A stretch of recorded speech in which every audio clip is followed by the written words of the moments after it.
Alright, here's a Monday thought starter just for you. Super Bowl commercials are some of the most talked about and most expensive commercials there is. There's usually two choices if you want to get your money's worth. You either tell a great story, maybe funny and witty, and I think Amazon did a great job on that this year, or you're outrageous and a little quirky, kind of like Meat Nuts, if you've seen that commercial. Either way, good advertising disrupts with unexpected turns, things you didn't expect to either see or that make you laugh. But most businesses don't think about it in their daily operations. They tend to stick with the same old day in and day out, do the same thing that everyone else does, and then they're really surprised when it's not working. I just had a conversation with an attorney in Texas the other day, and he wanted me to help him with his marketing. And as we're talking about and going over what he's currently doing to promote his firm, he basically tells me that he's doing what everyone else is doing because clearly that must be working.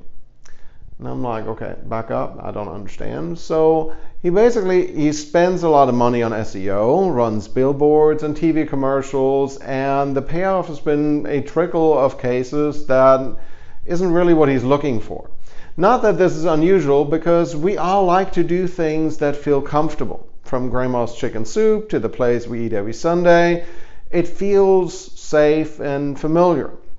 But that's not what gets attention, is it? If grandma changes her recipe, we're like, what? The same thing happens when you do something that hasn't been done before, something that stands out. Suddenly you get attention. And attention is a currency that can be translated into other things.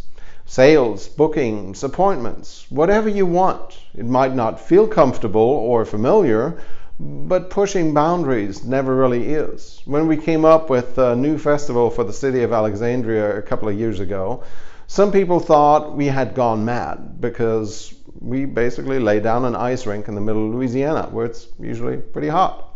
But people came, lots of them, and they loved it. And Alex Winterfett turned out a lot of people in that first year because it was totally different. The question is, what can you do to disrupt? What can you do differently? Where can people see you that they haven't seen you in a while or never? If you've been marketing yourself or your company the same way for longer than you can remember, it might be time for a change. Do you agree or not? Let me know in the comments or via DM if that's more comfortable. I'll be back later this week with Trends on Thursdays. I'm Tobias Wilhelm.